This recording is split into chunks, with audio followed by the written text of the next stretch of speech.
how to install Microsoft 365 on another device.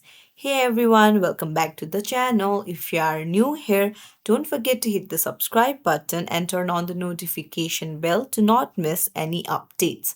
Today I'm going to show you how you can easily install Microsoft 365 on a new device using the same subscription you already have. Whether you bought Microsoft 365 for personal use, school, or work, the installation process is quick and works on every device. So, all you need is the Microsoft account that you used when you purchased or activated your subscription. So, first open up any browser and then go to Microsoft 365 and then you need to go to the login page.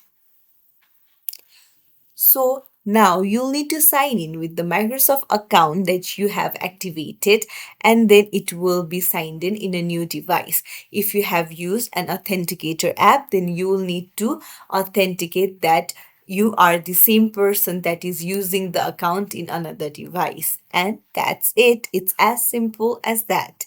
If you found this tutorial helpful, don't forget to like and subscribe to our channel for more tips and tricks. Thank you for watching.